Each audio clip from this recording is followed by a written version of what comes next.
सांग माने आम स्वप्न जगतर चैनल को आपण मानक स्वागत। आजिर कहानी पारा एवं पिंपुड़ी। एक कथा ग्रीष्म ऋतुर एक आलस्यपूर्ण दिन एक पिंपुड़ीटीए पानी पीवा पाई एक जलाशय निकट को जाउथाए।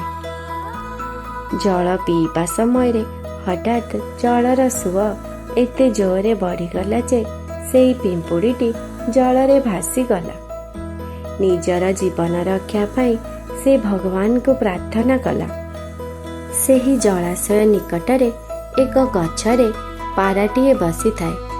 पिंपुड़ीटीर एही दृश्य देखि से बहुत दुखित हला।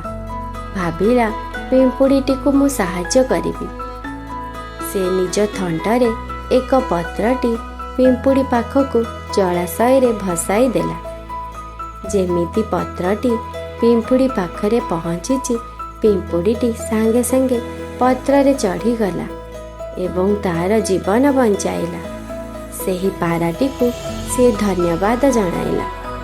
अनेक दिन परे पिंपुड़ीटी जंगल रे चली जाउथाए।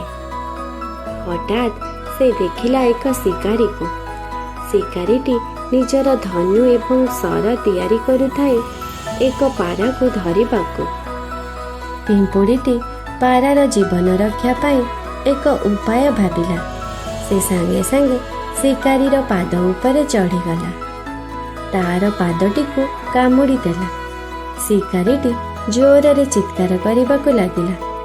तार हाथरू धनुटी तले पड़ीगला। किछि दूर रे थाई पाराटी एही शब्द सुनी सांगे सांगे उड़ीबाकू लागिला। शेषरे से तार जीवन रक्षा पाइला। एहीपरि भावे पिंपुड़ीटी पारार जीवन रक्षा करी पारार उपकार फेराई देला। एही कहानीटिरू आमको एही शिक्षा मिलिला जे जीवन रे उपकार करिले दिने ना दिने सेही उपकार फेरी पाई थाओ।